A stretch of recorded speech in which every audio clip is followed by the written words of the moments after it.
महाराणा प्रताप के बाद मेवाड़ का क्या हुआ? ये सवाल लोगों के जहन में उठता है। ऐसे में बता दें कि महाराणा के बाद मेवाड़ की गद्दी उनके बेटे महाराणा अमर सिंह ने संभाली थी, जो वीरता में पिता से कम नहीं थे।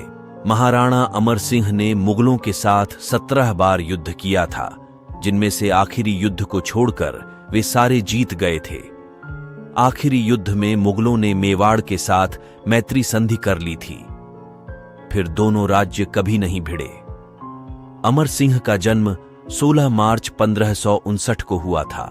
इसके 23 साल बाद वे पहली बार युद्ध में उतरे थे। 1582 में कुंभलगढ़ किले से 50 किमी दूर दिवेर में अमर सिंह ने पिता महाराणा प्रताप का साथ दिया था। दिवेर में मुगल कमांडर सुल्तान खान की सेना पर अमर सिंह की फौज ने धावा बोला। अमर सिंह की छोटी सी टुकड़ी के सामने मुगल सेना के पैर उखड़ गए और वे भाग निकले। ये अमर सिंह की पहली जीत थी। दिवेर की जंग के बाद 12 साल में महाराणा प्रताप ने अमर सिंह को साथ लेकर मेवाड़ राज्य का अधिकतर हिस्सा दोबारा जीत लिया था। केवल चित्तौड़गढ़ और मंडलगढ़ के किले ही उनके कब्जे में नहीं आए थे। साल 1597 में महाराणा प्रताप ने महज 56 साल की उम्र में मुगलों के सामने कभी भी झुके बिना अंतिम सांस ली। आखिरी सांस में उन्होंने अमर सिंह को चित्तौड़गढ़ का किला वापस जीतने का सपना सौंपा। अकबर को लगा कि महाराणा प्रताप के बाद मेवाड़ जीतने का उसका सपना आसानी से पूरा हो जाएगा। इस कारण उसने शहजादे सलीम को सेना के साथ भेजा, जो बाद में बादशाह जहांगीर बने।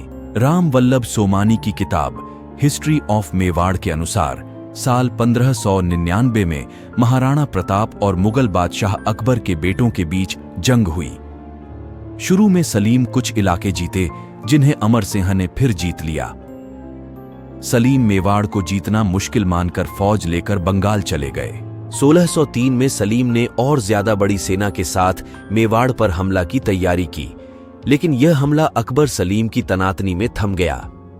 2 साल बाद अकबर की मौत के बाद बादशाह बनने पर जहांगीर ने अपने बेटे परवेज को बड़ी फौज व तोपों के साथ भेजा।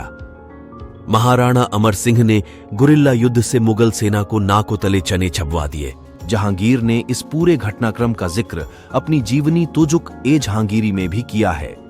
इसके बाद भी जहांगीर ने 1605 से 1615 तक मेवाड़ में कई बार सेना भेजी, लेकिन महाराणा अमर सिंह हर बार भारी पड़े। 1608 में मुगल सरदार महावत खान ने 2000 बंदूकचियों के साथ मेवाड़ में मोर्चा संभाला। महाराणा अमर सिंह ने राजपूत सरदार मेघ सिंह को सेनापति बनाया, जिन्होंने महावत खां की सेना को भागने पर मजबूर कर दिया। जहांगीर ने अब्दुल्ला खां को इसके बाद मेवाड़ भेजा, जिसने कुछ इलाके जीते। बाद में वह भी 1611 तक वापस भाग लिया। मिर्जा अजीज कोका के नेतृत्व में आई मुगल सेना को भी महाराणा अमर सिंह की फौज ने पीट कर भगा दिया। अब जहांगीर खुद शहजादे खुर्रम को साथ लेकर मेवाड़ पर हमला करने आया। खुर्रम को भारी सेना के साथ आगे भेजा गया। मुगलों से संधि वाले सारे राजा बुलाए गए।